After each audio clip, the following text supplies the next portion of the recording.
masalah amnesti. Ya, amnesti tentunya ada kriteria-kriteria yang bisa diberikan, karena nggak semua, nggak mungkin tidak pidana korupsi diberikan amnesti, nanti marah masyarakat. Tidak pidana narkoba atau bandar narkoba diberikan amnesti, kan marah nanti masyarakat. Yang pecandu dan penyalahguna itu wajib direhab, itu yang mendapatkan amnesti. Kemudian yang ibu hamil, jadi orang ditangkap, kemudian pada saat ditaruh di tahanan atau pada saat dia menjalani hukuman karena sebelumnya tidak ditahan, kemudian masuk ke rutan atau lapas, kemudian ternyata dia hamil, yang hamil itu yang diberikan amnesti. Kemudian yang merawat anak di bawah usia 3 tahun, wajar kan kalau itu mendapatkan amnesti, karena dia tidak terlibat kasus pembunuhan dan lain sebagainya. Kemudian ada lansia di atas 70 tahun dan sakit menaun, ini juga yang akan mendapatkan amnesti. Artinya mohon maaf, memang tidak bisa semua diberikan atau diajukan amnesti dari Bapak Presiden, dan sampai sekarang pun belum tuntas karena masih harus dilakukan assessment, jadi masih butuh waktu untuk melakukan assessment dan penelitian. Jangan sampai nanti petugas salah di dalam menyampaikan daftar orang-orang yang mendapatkan amnesti, yang berdampaknya kepada salah pimpinan mengambil keputusan. Jangan sampai Pak Presiden salah mengambil keputusan karena kita salah menyajikan datanya di dalam pengajuan amnesti tersebut. Kemudian saya minta supaya Kalapas ini melalui Karutan melalui kasih pemindahan untuk mencari B1 ya. Kemudian ini masalah kapasitas kamar yang ideal itu kayaknya susah mencari hal yang ideal.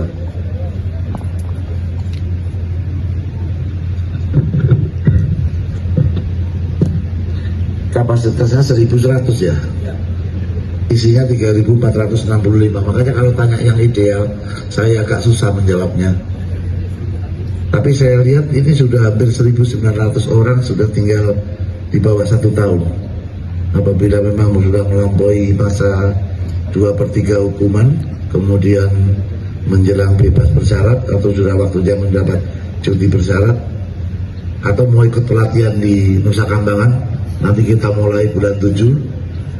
Kalau mau ikut pelatihan Pak, jadi di Nusa Kambangan nanti akan kita buat modul latihan kerja kepada warga binaan, supaya warga binaan ini setelah keluar paling tidak punya modal, punya bekal, paling tidak pengalaman bekerja, syukur-syukur bisa mendapatkan penghasilan dari pekerjaan yang mereka kerjakan. Hal ini pun sejalan dengan apa yang menjadi cita-cita Bapak Presiden.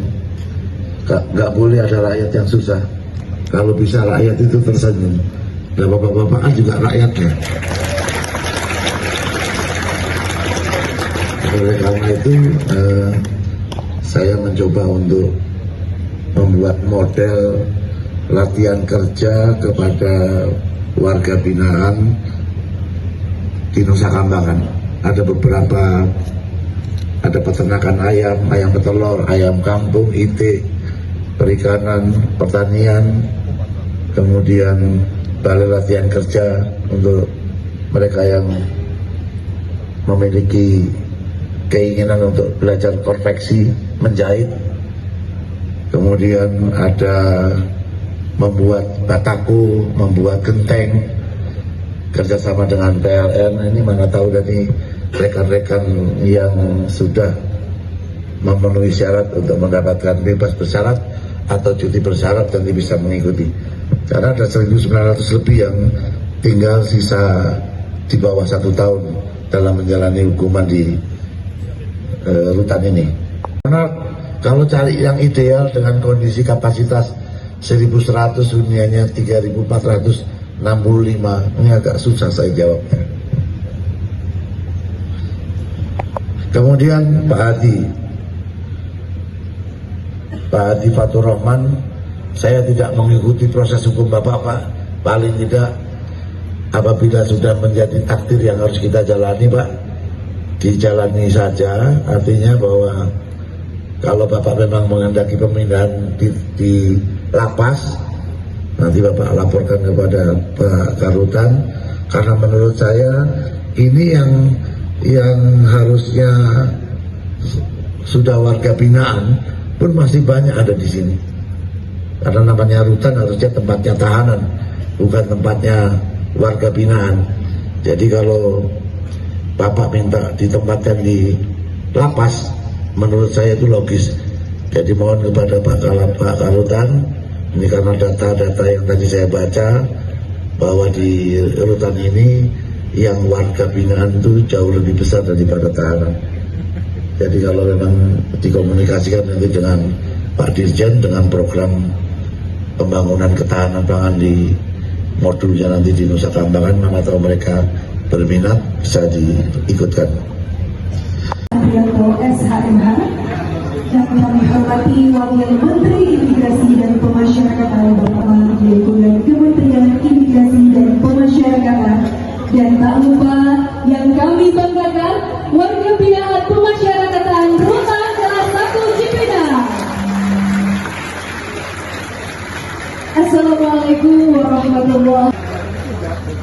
Baik Bapak Ibu hadirin dan juga warga binaan pemasyarakatan yang kami banggakan, marilah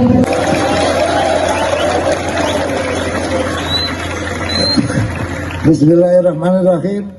Assalamualaikum warahmatullahi wabarakatuh.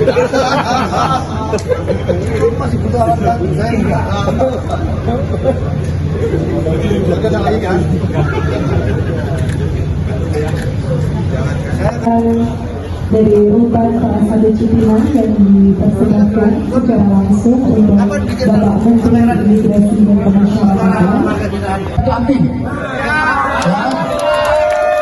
Harga yang kantin kita turunkan.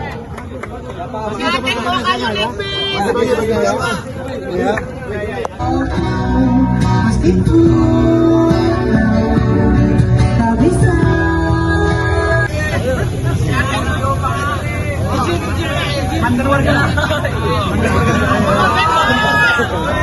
Izin Bapak, izin kamera di tengah. 1, 2, 3. Izin lagi 1, 2. Yang kami hormati Wakil Menteri Karim, yang kami hormati Sekretaris Jenderal Kementerian Imigrasi dan Pemasyarakatan Bapak Asep